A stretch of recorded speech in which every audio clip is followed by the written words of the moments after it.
வணக்கம். டான் தமிழொலியின் இரவு நேர பிரதான செய்திகளுக்காக நான் ஸ்டெலா ரோபர்ட் கெனடி. முதலில் தலைப்புச் செய்திகள். ஜனாதிபதி அனுரகுமார திசாநாயக்க இந்தியாவிற்கு சுற்றுப்பயணம். 5 அமைச்சுக்களுக்கு பதில் அமைச்சர்கள் நியமனம். இலங்கையின் அபிவிருத்திக்கு நிதியுதவி தொடர்ந்து வழங்கப்படும் என ஐக்கிய நாடுகள் சபை அறிவிப்பு. இனப்பிரச்சினை சார்ந்த விடயத்தில் ஒரு கட்சி எடுக்கும் முடிவிற்கு ஆதரவாக மற்ற கட்சிகள் செல்வதென்பது சாத்தியமில்லை என நாடாளுமன்ற உறுப்பினர் செல்வம் அடைக்கலநாதன் கருத்து. யாழ்ப்பாணம் சாவகச்சேரி நகரசபைக்குட்பட்ட மீசாலை அல்லாரை பிரதான வீதி புனரமைப்பு பணி தொடர்பில் விமர்சனங்கள். தொடர்வது முதன்மைச் செய்தி.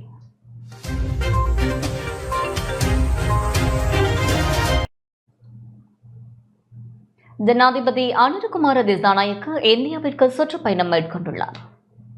ஜனாதிபதி அனுரகுமார திசாநாயக்க பதவியேற்பின் பின் தனது முதல் வெளிநாட்டு சுற்றுப்பயணமாக இன்று பிற்பகல் இந்தியாவிற்கு சென்றுள்ளார்.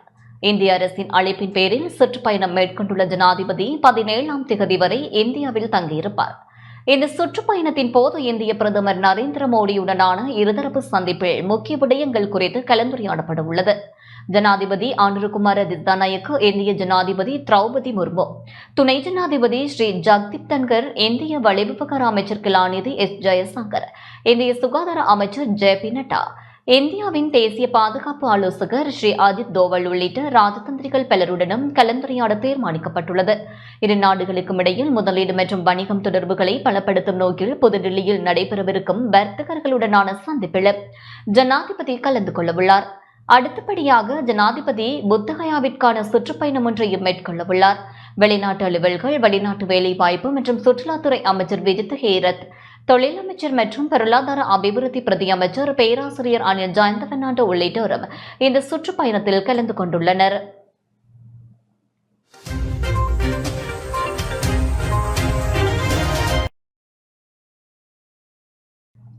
ஐந்து அமைச்சுகளுக்கு பதில் அமைச்சர்கள் நியமிக்கப்பட்டுள்ளனர். ஜனாதிபதி அனுரகுமார திசாநாயக்க உத்தியோகபூர்வ விஜயம் ஒன்றை மேற்கொண்டு நாட்டிலிருந்து புறப்பட்டுச் சென்ற நிலையில் 5 அமைச்சுகளுக்கு பதில் அமைச்சர்கள் நியமிக்கப்பட்டுள்ளனர். அதன்படி பதில் டிஜிட்டல் பொருளாதார அமைச்சராக டிஜிட்டல் பொருளாதார பிரதி அமைச்சர் பொறியியலாளர் அரங்க வீரரத்ன, பதில் பாதுகாப்பு அமைச்சராக பாதுகாப்பு பிரதி அமைச்சர் அருண் ஜெயசேகர, நிதி மற்றும் திட்டமிடல் பொருளாதார அபிவிருத்தி பதில் அமைச்சராக நிதி மற்றும் திட்டமிடல் பிரதி அமைச்சர் கலாநிதி ஹர்ஷன சூரியபெர்ம, வெளிநாட்டு அலுவல்கள், வெளிநாட்டு வேலைவாய்ப்பு மற்றும் சுற்றுலா பதில் அமைச்சராக வெளிநாட்டு வேலைவாய்ப்பு பிரதி அமைச்சர் அருண் ஹேமச்சந்திரா, பதில் தொழில் அமைச்சராக பிரதி தொழில் அமைச்சர் மஹிந்த ஜெயசிங் ஆகியோர் நியமிக்கப்பட்டுள்ளனர்.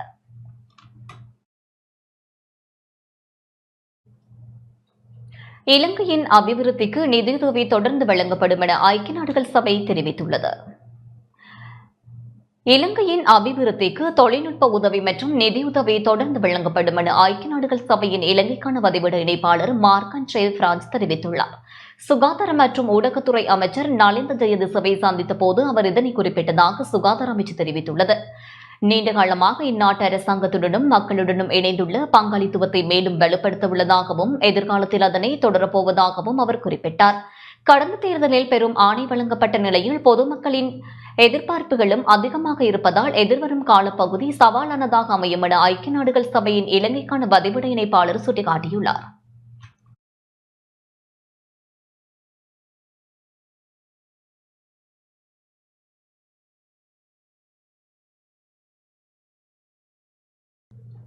இனப்பிரச்சினை சார்ந்த விடயத்தில் ஒரு கட்சி இருக்கும் முடிவிற்கு ஆதரவாக மற்ற கட்சிகள் செல்வதென்பது சாத்தியமில்லை என நாடாளுமன்ற உறுப்பினர் செல்வம் அடைக்கலநாதன் தெரிவித்துள்ளார். தமிழரசு கட்சி கூடுதலான ஆசனங்களை பெற்றுவிட்டது என்பதற்காக அவர்கள் எடுக்கின்ற முடிவிற்கு ஏனையவர்கள் ஒத்துவர வேண்டும் என்று சொல்வது முறையற்ற செயல். தேர்தல் வெற்றிகளை வைத்து தேர்வு விடயத்தை பார்க்க முடியாது எனவும் சுமந்திரனுக்கும் இது தெரியும் என்றும் நாடாளுமன்ற உறுப்பினர் செல்வம் அடைக்கலநாதன் தெரிவித்துள்ளார். முன்னாள் நாடாளுமன்ற உறுப்பினர் எம்.ஏ. சுமந்திரன் நேற்று வவுனியாவில் தேர்வு விடயம் தொடர்பில் கூறிய கருத்து தொடர்பாக ஊடகவியலாளர்கள் எழுப்பிய கேள்விகளுக்கு நாடாளுமன்ற உறுப்பினர் செல்வம் அடைக்கலநாதன் இவ்வாறு பதிலளித்தார். ஒரு கட்சி எடுக்கின்ற முடிவுக்கு மற்ற கட்சிகள் செல்வது என்பது சாத்தியமற்றது. ஒரே மேசையில் இருந்து எல்லோரும் கலந்துரையாடி இந்த புதிய அரசியல் சாசனத்திலே தமிழ் தரப்பிலே நாங்கள் எந்த கோரிக்கையை வைக்கலாம் என்பதை முடிவு செய்கின்ற கடமைப்பாடு எங்களிடம் இருக்கிறது. ஆகவே ஒரு வெற்றி தமிழரசுக் கட்சி கூடுதலான ஆசனங்களை பெற்றுவிட்டோம் என்பதற்காக வேண்டி அவர்கள் எடுக்கின்ற முடிவுக்கு மற்றவர்கள் ஒத்து வர வேண்டும் என்று சொல்வது முறையற்ற செயல்.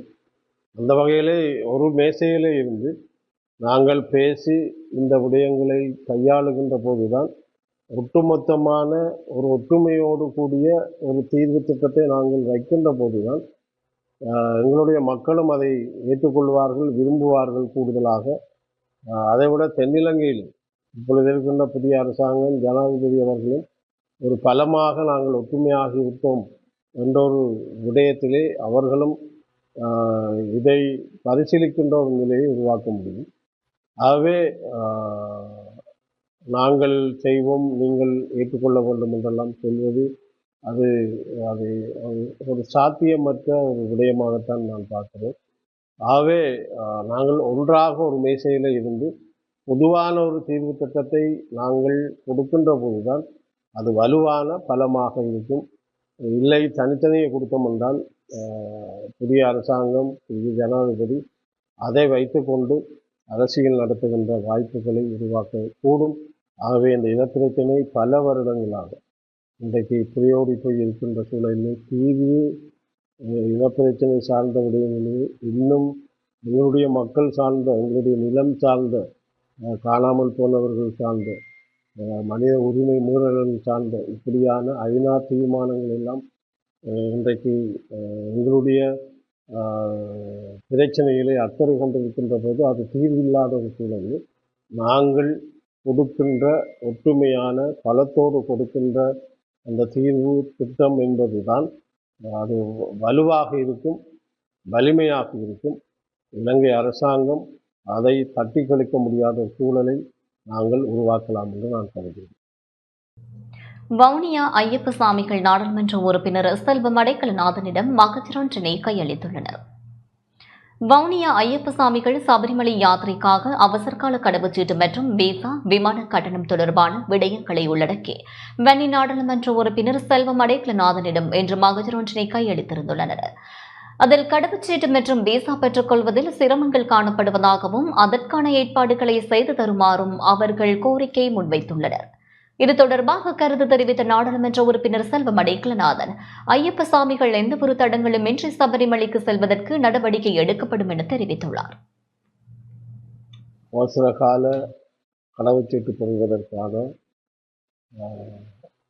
பல கஷ்டங்களை தாங்கள் படுவதாகவும், மற்றது விமான டிக்கெட் சம்பந்தமாக கூடுதலான விலையிலே அறவீடு செய்வதாகவும் அவருடைய கோரிக்கைகள் இருந்தது. உண்மையிலே அந்த கோரிக்கை நியாயமாக இருக்கின்ற காரணத்தால் ஜனாதிபதியிடமோ அல்லது பிரதமரிடமோ இந்த விடயங்களை நாங்கள் பேசி அவர்களையும் அழைத்து அவர்களை சந்தித்து இதற்கான ஒரு மாற்று வழியை கையாளுகின்ற சூழலை நாங்கள் உருவாக்க வேண்டும். அடுத்தது வருடத்துக்கு ஒருக்கா இந்த ஐயப்ப பக்தர்கள் கூடுதலாக இலங்கையிலிருந்து செல்லுகின்றபடியால் இந்த விலக்கழிவு என்பது விமான டிக்கெட்டை பொறுத்தவரை விலக்கழிவு என்பது கொடுக்கப்பட வேண்டும். இப்படி ஒவ்வொரு சமயத்திலும் நடைபெற்று கொண்டிருக்கின்ற அது நடைபெற வேண்டும் என்ற ஒரு நிலைமை இப்பொழுது இருக்கிறது. அந்த வகையிலே புதிய அரசாங்கம் இந்த சமயம் சார்ந்த விடயங்களிலே அது வெளிநாடு போவதாக இருந்தால் விலக்கழிவை கொண்டு வருகின்ற ஒரு சந்தர்ப்பத்தை உருவாக்க வேண்டும். அதைவிட விசா அல்லது பாஸ்போர்ட் எடுப்பதற்கான சூழல்களை விரிவுபடுத்தி அவர்கள் எந்தொரு பிரச்சனையும் இல்லாமல், தளங்கள் இல்லாமல் அந்த தாங்களுடைய தேவையை பூர்த்தி செய்கின்ற வகையில் இலங்கை அரசாங்கம் செயல்பட வேண்டும் என்பது எங்களுடைய கோரிக்கை. பிரதமரோடு நாங்கள் பேசி இதற்கு ஒரு இணக்கப்பாட்டை நாங்கள் செய்ய வேண்டும். யாழ்ப்பாணம் சாவகச்சேரி நகரசபைக்குட்பட்ட மேசாலை அல்லாரி பிரதான வீதி புனரமைப்பு பணி தொடர்பில் விமர்சனங்கள் எழுந்துள்ளன. வடக்கு மாகாண வீதி அபிவிருத்தி திணைக்களத்தின் கீழ் உள்ள யாழ்ப்பாணம் சாவகச்சேரி நகரசபைக்குட்பட்ட மேசாலை அல்லாரி பிரதான வீதி தற்போது புனரமைக்கும் செயற்பாடு ஆரம்பிக்கப்பட்டுள்ளது. குறித்த வீதி புனரமைக்கப்படுகின்ற நிலையில் வீதியின் குறிப்பிட்ட சில இடங்களில் ஒரு அடி ஆழமான நீளமான குழிகள் தோண்டப்பட்டு அதற்குள் காவோலிகள் போடப்பட்டு அதற்கு மேலாக கற்கள் போடப்பட்டு வீதி புனரமைப்பது பொதுமக்களிடையே ஆச்சரியத்தையும் விமர்சனத்தையும் ஏற்படுத்தியுள்ளது. இவ்வாறான முறையில் பிரதான வீதியொன்று புனரமைக்கப்படுமா என மக்கள் கேள்வி எழுப்பியுள்ளனர். இது தொடர்பாக வடக்கு மாகாண வீதி அபிவிருத்தி திணைக்களத்தினர் உடனடியாக உரிய நடவடிக்கை எடுப்பதோடு அதற்கான விளக்கத்தையும் பொதுமக்களுக்கு தெளிவுபடுத்த வேண்டும் என சாவகச்சேரி நகரசபை முன்னாள் உறுப்பினர் ஞாவண்ணா கிஷோர் கோரிக்கை விடுத்துள்ளார்.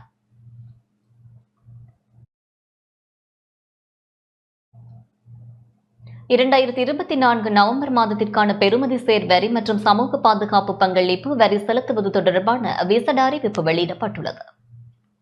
2023 முதல் 2024 ஆண்டுக்கான மதிப்பீட்டு வருமான வரி கணக்கிற்கமைய செலுத்தப்பட வேண்டிய வரியை தொடர்ந்து செலுத்தாமல் தவறியிருந்தால் அதனை டிசம்பர் மாதம் 26ஆம் தேதிக்குள் செலுத்த வேண்டும் என உள்நாட்டு இறைவரி திணைக்களம் தெரிவித்துள்ளது. எந்தவொரு வரி வகைக்கு அமைவாக செலுத்த வேண்டிய சுய மதிப்பீட்டு வரி நிலுவை வரி அல்லது ஒப்புக்கொள்ளப்பட்ட கூடுதல் மதிப்பீட்டு வரியை டிசம்பர் 26ஆம் தேதிக்கு முன்னர் செலுத்தாவிட்டால் அதற்கான அபராத நிவாரணத்தை பெற முடியாது என திணைக்களம் தெரிவித்துள்ளது. மேலும் செலுத்தப்படாத சுய மதிப்பீட்டு வரி மற்றும் வரி நிலுவைகளை வசூலிப்பதற்காக உள்நாட்டு இறைவரி சட்டத்தின்படி கள ஆய்வுப் பணிகளையும் சட்ட நடவடிக்கைகளையும் தொடங்க உள்ளதாகவும் தெரிவிக்கப்பட்டுள்ளது.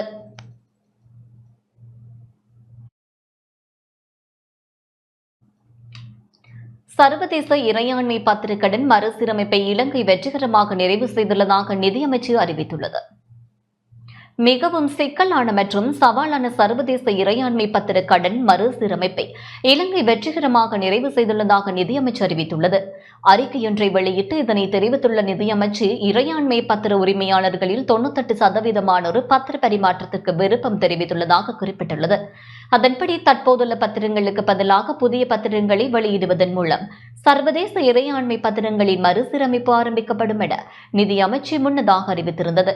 கடந்த நவம்பர் 26ஆம் தேதி இலங்கை அரசாங்கத்தினால் உத்தியோகபூர்வ அழைப்பிதழ் வெளியிடப்பட்டதுடன் அன்றைய தேதியில் பத்திரத்தின் பெறுமதி 12.5 பில்லியன் அமெரிக்க டாலர்கள் நிலுவையில் இருந்தது. அதன்படி இறையாண்மை பத்திரங்களை மறுசீரமைக்க தீர்மானிக்கப்பட்டுள்ளது. வவுனியா வடக்கு பகுதியில் பப்பாசி பயிர் செய்கை கனமழை காரணமாக பாதிக்கப்பட்டுள்ளது. வவுனியா வடக்கு பிரதேச செயலர் பிரிவிற்குட்பட்ட 21 கிராம அலுவலர் பிரிவுகளைச் சேர்ந்த 500 விவசாயிகளின் பப்பாசி பயிர் செய்கைகள் கனமழை காரணமாக முழுமையாகவும் பகுதியளவிலும் பாதிக்கப்பட்டுள்ளன. இந்நிலையில் பாதிக்கப்பட்ட விவசாயிகளின் கோரிக்கைக்கு அமைவாக பாதிக்கப்பட்ட சில பப்பாசி தோட்டங்களை நாடாளுமன்ற உறுப்பினர் துரைராசா ரவிகரன் நேரடியாக சென்று பார்வையிட்டதுடன் விவசாயிகளுக்குரிய நட்டையீடுகளை பெற்றுக் கொடுப்பதற்கு உரிய தரப்பினர்களுடன் பேசுவதாக தெரிவித்துள்ளார். வவுனியா வடக்கு பிரதேச செயலர் பிரிவிற்குட்பட்ட 21 கிராம அலுவலர் பிரிவுகளைச் சேர்ந்த 500 விவசாயிகளுக்கு பசுமை அக்ரோ பிரைவேட் லிமிடெட் என்னும் நிறுவனத்தினால் விவசாய நவீனமயமாக்கல் திட்டத்தினூடாக ஒரு விவசாயிக்கு 1/2 ஏக்கர் வீதம் மொத்தம் 250 ஏக்கரில் பப்பாசி மிளகாய் பயிர்ச்செய்கை மேற்கொள்வதற்கான உதவிகள் வழங்கப்பட்டுள்ளன. இந்நிலையில் விவசாயிகளின் பாரிய நிதி செலவில் செய்கை பண்ணப்பட்டு பப்பாசி பயிர்ச்செய்கைகள் அண்மையில் பெய்த கனமழையினால் சில தோட்டங்கள் முழுமையாகவும் சில தோட்டங்கள் பகுதியளவிலும் பாதிக்கப்பட்டுள்ளன. குறிப்பாக பப்பாசி செய்கைகள் அறுவடைக்கு தயாரான நிலையில் பாதிக்கப்பட்டுள்ளன. இந்நிலையில் பாதிக்கப்பட்ட சில விவசாயிகள் நாடாளுமன்ற உறுப்பினர் துரைராசா ரவிகரனிடம் முறைப்பட்டதற்கு அமைவாக அவர் நைலாமடு, மத்தியமடு, சன்னாசிபரந்தன் உள்ளிட்ட கிராமங்களில் பாதிக்கப்பட்ட பப்பாசி பயிர்ச்செய்கைகளை பார்வையிட்டதுடன் பாதிக்கப்பட்ட விவசாயிகளிடம் பாதிப்பு நிலைமைகள் தொடர்பிலும் கேட்டறிந்து கொண்டார்.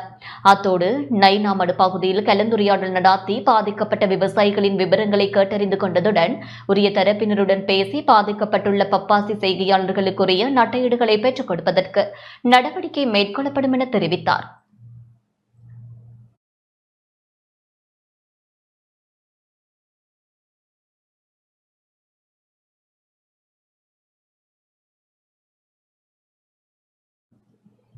செய்திகள் தொடர்கின்றன. சிங்கள கற்கை நெறியை பூர்த்தி செய்த மாணவர்களுக்கு சான்றிதழ்கள் வழங்கும் நிகழ்வு இன்று இடம்பெற்றது. இரண்டாம் மொழி சிங்கள கற்கை நெறியை பூர்த்தி செய்த யாழ்ப்பாணம் கிளிநொச்சி மாவட்டங்களைச் சேர்ந்த மாணவர்களுக்கு சான்றிதழ்கள் வழங்கும் நிகழ்வு இன்று இடம்பெற்றது. இன்றைய தினம் யாழ்ப்பாணம் சுதுமலை பகுதியில் அமைந்துள்ள தனியார் மண்டபம் ஒன்றில் நிகழ்வு இடம்பெற்றது. மாலை அணிவிக்கப்பட்ட விருந்தினர்கள் விழா மண்டபத்திற்கு அழைத்து வரப்பட்டு மங்கள விளக்கேற்றலுடன் நிகழ்வு ஆரம்பமானது. அதனைத் தொடர்ந்து விருந்தினர்களின் உரைகள், மாணவர்களின் கலை நிகழ்வுகள், சான்றிதழ் வழங்கல், விருது வழங்கல் நிகழ்வுகள் இடம்பெற்றன. சூரிய நிர்வாகத்தின் வடக்கு மாகாண இணைப்பாளர் தே பிரேமராஜா தலைமையில் நிகழ்வு இடம்பெற்றது. இந்நிகழ்வில் வடக்கு மாகாண ஆளுநர் நாவண்ணா வேதநாயகம், இலங்கைக்கான சுவிட்சர்லாந்து தூதரகத்தின் பிரதி தூதுவர் ஒலிவர் பிராம், முன்னாள் சபாநாயகர் கரு ஜெயசூரிய, சப்ரகமுவ மாகாண முன்னாள் ஆளுநர் நவீன் திசாநாயக்க, முன்னாள் நாடாளுமன்ற உறுப்பினர் ஈஸ்வரபாதம் சரவணபவன், விருந்தினர்கள், மாணவர்கள், பெற்றோர்கள் என பலர் கலந்து கொண்டனர்.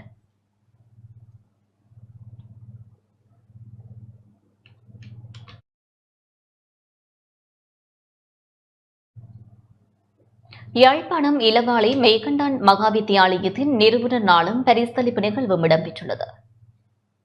பதவிகள் சேவை செய்வதற்காக வழங்கப்படுகின்றன எனவும் அவற்றை பயன்படுத்தி மக்களுக்கு சரியான சேவைகளை வழங்க வேண்டும் எனவும் வடக்கு மாகாண ஆளுநர் நாவண்ணா வேதநாயகம் தெரிவித்துள்ளார்.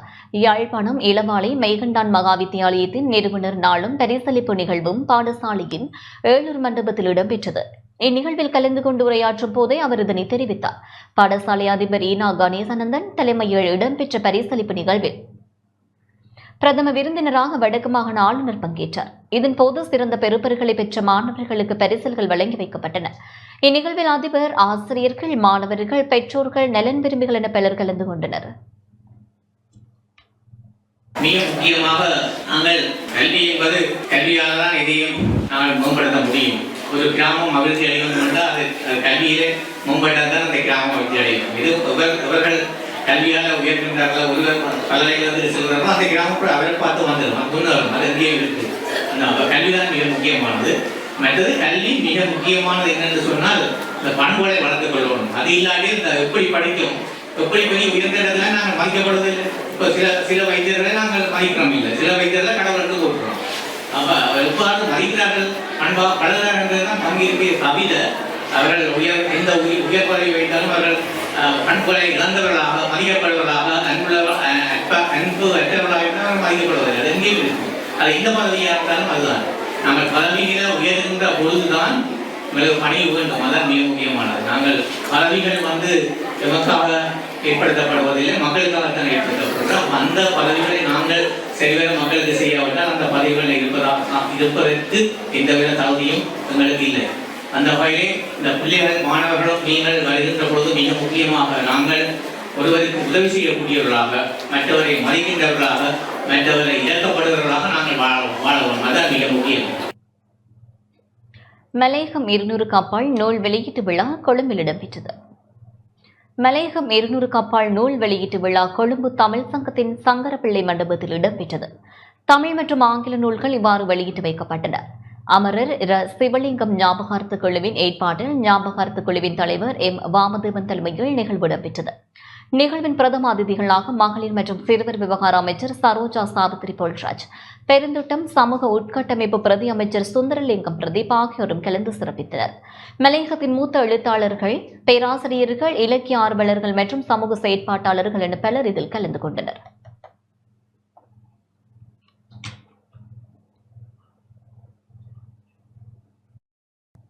கிளிநொச்சி கலைஞர்கள் சங்கம் இன்று அங்குரார்ப்பணம் செய்யப்பட்டது. கிளிநொச்சி மாவட்ட கலைஞர்கள் சங்கம் இன்று அங்குரார்ப்பணம் செய்து வைக்கப்பட்டது. கிளிநொச்சி மாவட்டத்தில் பல்வேறு துறைகளில் செயற்படும் கலைஞர்களை ஒன்றிணைத்து கிளிநொச்சி மாவட்ட கலைஞர் சங்கம் கிளிநொச்சி கூட்டுறவாளர் மண்டபத்தில் இன்று அங்குரார்ப்பணம் செய்து வைக்கப்பட்டது. மாவட்டத்தில் உள்ள கலைஞர்கள் பலர் கலந்து கொண்டு கலைஞர்கள் சங்கத்தை அங்குரார்ப்பணம் செய்து வைத்ததுடன் புதிய நிர்வாக தெரிவும் இடம்பெற்றது. இதன்போது தலைவராக வி தேவகுமாரும், செயலாளராக ஆவண்ணா செல்வராஜும், பொருளாளராக நானா தனேஸ்வரனும் தெரிவு செய்யப்பட்டதுடன் 9 பேர் நிர்வாக உறுப்பினர்களாக தெரிவு செய்யப்பட்டனர்.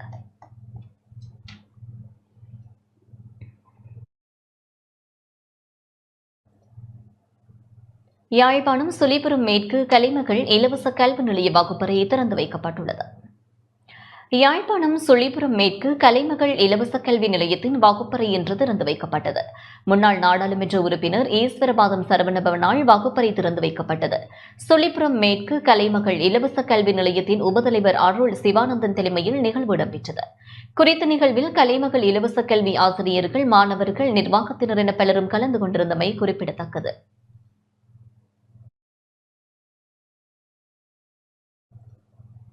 ஆங்கில நாடக விழாவின் 2ஆம் நாள் நிகழ்வு மட்டக்களப்பு புனித மிக்கேல் கல்லூரி மண்டபத்தில் இன்று இடம்பெற்றது. மட்டக்களப்பு வலய கல்வி அலுவலகத்தினால் ஏற்பாடு செய்யப்பட்ட ஆங்கில நாடக விழாவின் 2ஆம் நாள் நிகழ்வு இன்று மட்டக்களப்பில் புனித மிக்கேல் கல்லூரி மண்டபத்தில் இடம்பெற்றது. வலய கல்வி அலுவலக கல்வி நிர்வாக பிரதிக்கல்வி பணிப்பாளர் சாவினி ரவிராஜ் தலைமையில் இடம்பெற்ற ஆங்கில நாடக விழாவின் முதல் நாள் நிகழ்வில் பிரதம அதிதியாக கிழக்கு பல்கலைக்கழக பேராசிரியர் ஜெ கன்னடி மற்றும் 2ஆம் நாள் நிகழ்வில் பிரதம அதிதியாக பேராசிரியர் JS ஜெயசங்கர் ஆகியோர் கலந்து கொண்டனர். முன்னாள் வலய கல்வி பணிப்பாளரும் தற்போதைய கல்வி வெளியீட்டு திணைக்கள மேலதிக ஆணையாளர் நாயகமான சுஜாதா குலேந்திரகுமாரின் முயற்சிக்கமைய அனைத்து மாணவர்களுக்கும் ஆங்கில திறனை மேம்படுத்த வேண்டும் என்ற நோக்குடன் நகர்ப்புற பாடசாலைகளுக்கு இணையாக கிராமப்புற மாணவர்களின் ஆங்கில அறிவை மேம்படுத்தும் வகையில் மட்டக்களப்பு கல்வி வலய பாடசாலைகள் மட்டத்தில் ஆங்கில தின போட்டிகள் நடத்தப்பட்டு மாணவர்களின் சிறந்த நாட்டிய நாடகங்கள், கலை நிகழ்வுகள் காட்சிப்படுத்தும் நாடக விழா இடம்பெற்றது.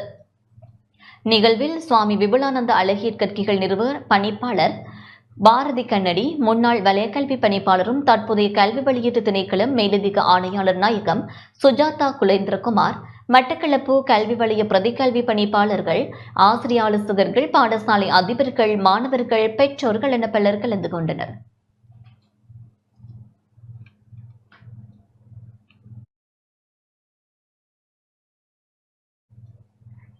கிழக்கு மாகாண ஊடகவியலாளர்களுக்கான புலனாய்வு அறிக்கையிடல் தொடர்பான செயலமர்வு திருகோணமலையில் இடம்பெற்றது. கிழக்கு மாகாண ஊடகவியலாளர்களுக்கான புலனாய்வு அறிக்கையிடல் தொடர்பான செயலமர்வு இன்று திருகோணமலையில் இடம்பெற்றது. அகம் மனிதாபிமான வள நிலையத்தினால் ஏற்பாடு செய்யப்பட்ட செயலமர்வில் புலனாய்வு அறிக்கையிடல் என்றால் என்ன, புலனாய்வு அறிக்கையிடல் செய்வதற்கு எவ்வாறு தகவல் சேகரிப்பது, எவ்வாறு நடுநிலைமயமாக அறிக்கையிடல் செய்வது உள்ளிட்ட பல விடயங்கள் தொடர்பாக விளக்கங்கள் வழங்கப்பட்டன. செயலமர்வில் திருகோணமலை, மட்டக்களப்பு, அம்பாறை மாவட்டங்களைச் சேர்ந்த 15க்கும் மேற்பட்ட ஊடகவியலாளர்கள் கலந்து கொண்டனர். மட்டக்களப்பு காங்கேயனோடை ஜாமியுல் மஸ்ஜித் பெரிய ஜும்மா பள்ளி வாயிலில் இரத்த தான முகாம் நடைபெற்றது. மட்டக்களப்பு காங்கேயனோடை ஜாமியுல் மஸ்ஜித் பெரிய ஜும்மா பள்ளி வாயிலில் இரத்த தான முகாம் இன்று நடைபெற்றது. காத்தான்குடி ஆதார வைத்தியசாலையில் நிலவும் இரத்த பற்றாக்குறையை நிவர்த்தி செய்யும் வகையில் 2வது முறையாக இரத்த தான முகாம் இடம்பெற்றது. காங்கேயனோடை ஜாமியுல் மஸ்ஜித் பெரிய ஜும்மா பள்ளி வாயிலின் தலைவரும் கிழக்கு பல்கலைக்கழக சிரேஷ்ட விரிவுரையாளருமான முஜாஹித் தலைமையில் நடைபெற்ற இரத்த தான முகாமில் காத்தான்குடி ஆதார வைத்தியசாலையின் இரத்த வங்கி வைத்திய அதிகாரி திருமதி அலிமார் ரஹ்மான் தாதியர்கள் இரத்த தான முகாமில் பங்கு கொண்டு இரத்த தானங்களை பெற்றுக் கொண்டனர். நிகழ்வில் பள்ளிவாயல் நிர்வாகிகள், பொதுமக்கள், இளைஞர், யுவதிகள் என பலரும் ரத்தம் வழங்கினர்.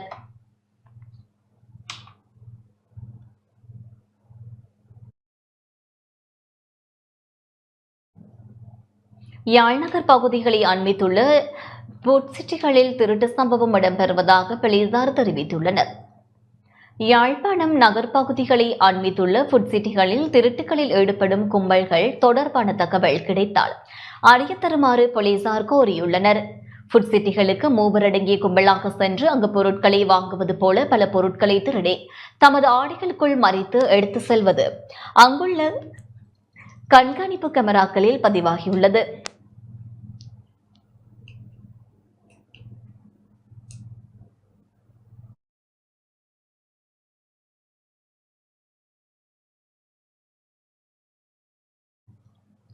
இக்கும்பல் தொடர்ச்சியாக இவ்வாறான திருட்டுகளில் ஈடுபட்டு வருவதால் அவர்கள் தொடர்பான தகவல்கள் அறிந்தால் அருகிலுள்ள போலீஸ் நிலையத்திற்கு அறிவிக்குமாறு போலீசார் கோரியுள்ளனர்.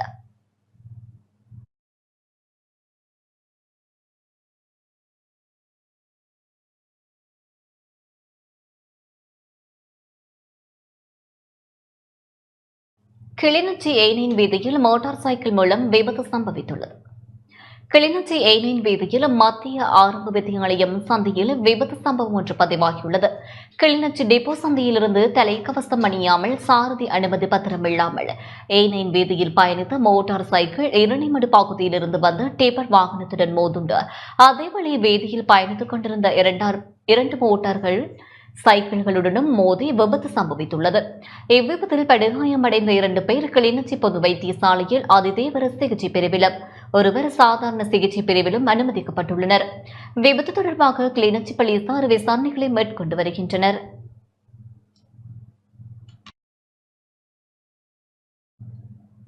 கிளிநொச்சி தருமபுரம் பகுதியில் போலீஸ் உத்தியோகத்தரை தாக்கிய 3 கைது செய்யப்பட்டுள்ளனர். கிளிநொச்சி தருமபுரம் பகுதியில் போலீஸ் உத்தியோகத்தரை தாக்கிய குற்றச்சாட்டில் 3 சந்தேக நபர்கள் கைது செய்யப்பட்டுள்ளனர். தருமபுரம் போலீஸ் பிரிவிற்குட்பட்ட A35 பிரதான வீதி சுண்டிக்குளம் சந்தி விசுமடு பகுதியிலிருந்து பரந்த நோக்கி பயணித்த மோட்டார் சைக்கிள்களில் தலைக்கவசம் அணியாத 3 சென்றுள்ளனர். இதன்போது வீதி சோதனையில் ஈடுபட்டுக் கொண்டிருந்த போலீசார் மோட்டார் சைக்கிளில் பயணித்தவர்களை சோதனையிடுவதற்கு முற்பட்டனர். இந்நிலையில் மோட்டார் சைக்கிளில் பயணித்த ஒருவர் தமது கையில் இருந்த கண்ணாடி போத்தலால் போலீஸ் உத்தியோகத்தரை தாக்கியுள்ளார். தாக்கியதில் போலீஸ் உத்தியோகத்தர் ஒருவர் காயமடைந்துள்ளார். 3 சந்தேக நபர்களும் தருமபுரம் போலீசாரால் கைது செய்யப்பட்டுள்ளதுடன் 2 மோட்டார் சைக்கிள்களையும் போலீசார் பறிமுதல் செய்துள்ளனர். கைது செய்யப்பட்ட சந்தேக நபர்கள் மற்றும் தடய பொருட்களை நாளைய தினம் கிளிநொச்சி நீதிமன்றில் முற்படுத்த நடவடிக்கை எடுக்கப்பட்டுள்ளதாக தருமபுரம் போலீஸ் நிலைய பொறுப்பதிகாரி TM சாத்துரங்க தெரிவித்துள்ளார்.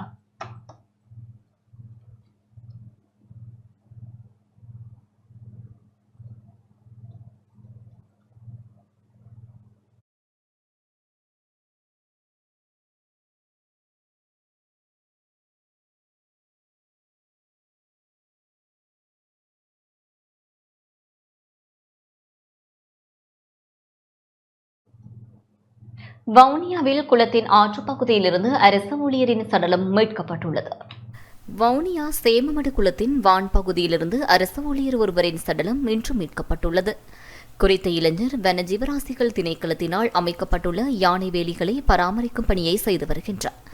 இந்த நிலையில் நேற்றைய தினம் மாலை குறித்த இளைஞர் சேமமடு குளத்தின் ஆற்றுப்பகுதிக்கு சென்றுள்ளார். இந்நிலையில் நீண்ட நேரமாகியும் அவரை காணாத நிலையில் நண்பர்கள் தேடியுள்ளனர். அவரது சடலம் இன்று காலை குறித்த ஆற்றுப்பகுதியிலிருந்து இளைஞர்களால் மீட்கப்பட்டது.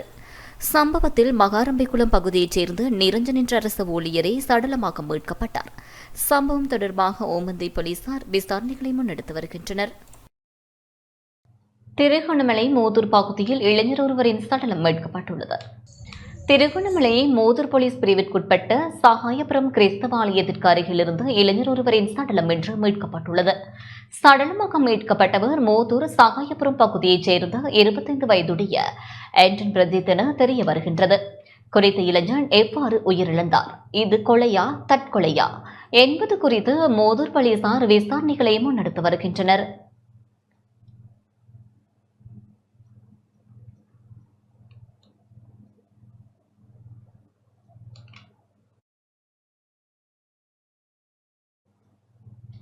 யாழ் மல்லாவியிலிருந்து மரப்பலகைகளுடன் இருவர் கைது செய்யப்பட்டுள்ளனர். யாழ்ப்பாணம் மல்லாவியிலிருந்து மரப்பலகைகளை சட்டவிரோதமாக எடுத்து வந்த இருவர் கைது செய்யப்பட்டுள்ளனர். மல்லாவியிலிருந்து டேப்பர் வாகனத்தில் சட்டவிரோதமாக எடுத்து வரப்பட்ட நிலையில் 15 லட்சம் ரூபாய் பெறுமதியான மரப்பலகைகள் மீட்கப்பட்டுள்ளன. இன்று காலை சாவகச்சேரி போலீசாரால் நாவட்குழி பகுதியில் வைத்து குறித்த நபர்கள் பலகைகளுடன் கைது செய்யப்பட்டனர்.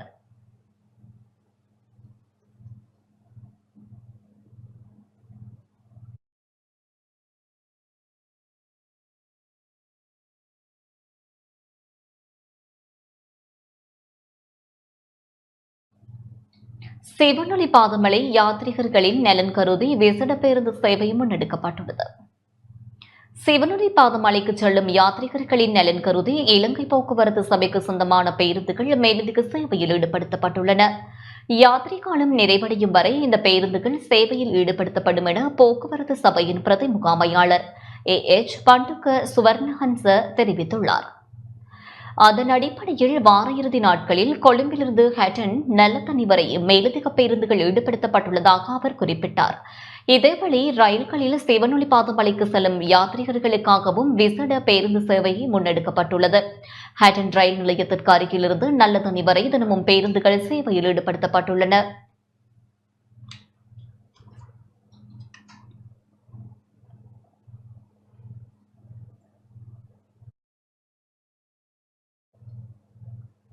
ராஜங்கனை நீர்த்தேக்கத்தின் 4 வான்கதவுகள் திறக்கப்பட்டுள்ளன.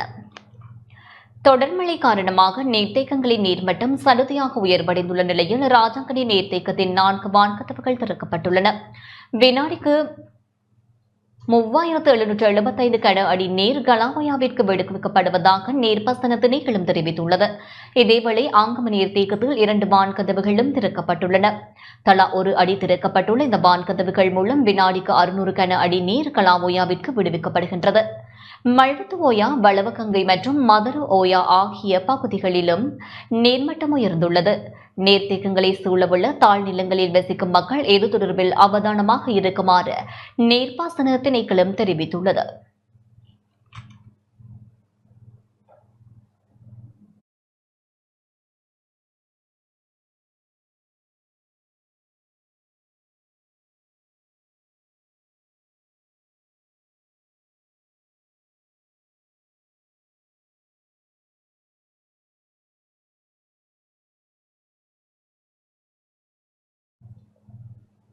முல்லைத்தீவு புதுக்குடியிருப்பில் எலிக்காய்ச்சலை தடுக்கும் நடவடிக்கைகள் முன்னெடுக்கப்பட்டுள்ளன. வடக்கில் எலிக்காய்ச்சல் நோயினால் தொற்றாளர்களின் எண்ணிக்கை அதிகரித்து வரும் நிலையில் அதனை தடுக்கும் நோக்கில் புதுக்குடியிருப்பு பிராந்திய சுகாதார பணிமனையால் அறிவுறுத்தல் வழங்கப்பட்டு வருகின்றது. எலிக்காய்ச்சல் நோயானது கிருமி தொற்று ஏற்பட்ட நாளிலிருந்து 2 நாட்கள் தொடக்கம் 2-3 வாரங்கள் வரையான காலப்பகுதியில் நோய் அறிகுறிகளையும் வெளிப்படுத்தலாம். காய்ச்சல், தலையிடி, வயிற்றுநோ, தசைநோ, குமட்டல், வாந்தி, கண்சிவத்தல் போன்ற அறிகுறிகள் ஏற்படலாம். இவ்வாறான அறிகுறிகள் டெங்கு போன்ற வேறு நோய்களுக்கும் பொதுவானவை என்பதனால் வைத்திய ஆலோசனைகளை பெற்றுக் கொள்வது அவசியம் என அறிவுறுத்தப்பட்டுள்ளது. அதிகரித்து வருகின்றது. யாழ்ப்பாணத்தில் சிலர் எலிக்காய்ச்சல் நோயினால் உயிரிழந்திருப்பதை அனைவரும் அறிந்துள்ளீர்கள். அகிலான் உட்பட கொடிப்பான்கள் உணவு மற்றும் குடிநீரூடாகவும் இந்நோய் கிருமி மனிதர் குடிநீர் மற்றும் உணவுப் பொருட்களுடன் எலிகள் தொடர்புபடும் சம்பந்திய ஆலோசனைகளை பெற்றுக் கொள்வது அல்லது விவசாயிகளுக்காக முன்கூட்டிய பாதுகாப்புக்கான பாக்டீரியா எதிர்ப்பு மாத்திரைகள். செய்திகள் தொடர்கின்றன. எலிக்காய்ச்சல் காரணமாக வடமராட்சி கரவெட்டி பகுதியில் இளைஞர் ஒருவர் உயிரிழந்துள்ளார். யாழ்ப்பாணம் வடமராட்சி கரவெட்டி பிரதேசத்தில் எலிக்காய்ச்சல் காரணமாக இளைஞர் ஒருவர் உயிரிழந்துள்ளார். காய்ச்சல் காரணமாக பருத்தித்துறை ஆதார வைத்தியசாலையில் அனுமதிக்கப்பட்ட இளைஞர் மேலதிக சிகிச்சைக்காக யாழ் போதனா வைத்தியசாலைக்கு மாற்றப்பட்ட நிலையில் கோமா நிலைக்கு சென்ற குறித்த இளைஞர் நேற்றிரவு சிகிச்சை பலனின்றி உயிரிழந்துள்ளார். கரவெட்டி தள்ளியம்பலம் பகுதியைச் சேர்ந்த 23 வயதான கிருபாகரன் கிருஷாந்தன் என்ற இளைஞரே எலிக்காய்ச்சல் காரணமாக உயிரிழந்துள்ளார்.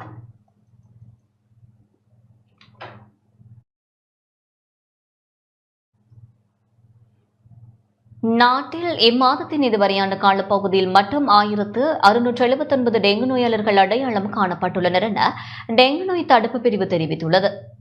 நாட்டில் இவ்வாண்டின் இதுவரையான காலப்பகுதியில் 47,206 டெங்கு நோயாளர்கள் இனம் காணப்பட்டுள்ளதாக டெங்கு நோய் தடுப்பு பிரிவு தெரிவித்துள்ளது. டெங்கு நோய் தடுப்பு பிரிவால் இன்று வெளியிடப்பட்ட அறிக்கையிலேயே இவ்விடயம் தெரிவிக்கப்பட்டுள்ளது. அந்த வகையில் இம்மாதத்தில் 1679 டெங்கு நோயாளர்கள் அடையாளம் காணப்பட்டுள்ளனர். நவம்பர் மாதம் 3178 பேரும், அக்டோபர் மாதம் 2938 டெங்கு நோயாளர்களும், செப்டம்பர் மாதம் 2769 நோயாளர்களும், ஆகஸ்ட் மாதம் 3897 டெங்கு நோயாளர்களும், ஜூலை மாதம் 4506 டெங்கு நோயாளர்களும், ஜூன் மாதம் 3319 டெங்கு நோயாளர்களும், மே மாதம் 2647 பேரும், ஏப்ரல் மாதம் 2234 பேரும், மார்ச் மாதம் 3615 பேரும், பிப்ரவரி மாதம் 6007 பேரும், ஜனவரியில் 10417 பேரும் டெங்கு நோயாளர்களாக இனங்காணப்பட்டுள்ளதாக அவ்வறிக்கையில் குறிப்பிடப்பட்டுள்ளது. இதேவேளை மேல் மாகாணத்தில் 20,321 பேரும், வடமாகாணத்தில் 5,138 பேரும் டெங்கு நோயாளர்களாக இனங்காணப்பட்டுள்ளனர். அத்துடன் இவ்வாண்டின் இதுவரையான காலப்பகுதியில் மாத்திரம் 23 பேர் டெங்கு நோயால் உயிரிழந்துள்ளமை குறிப்பிடத்தக்கது.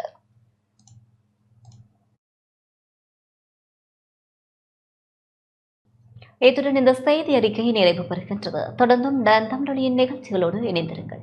வணக்கம்.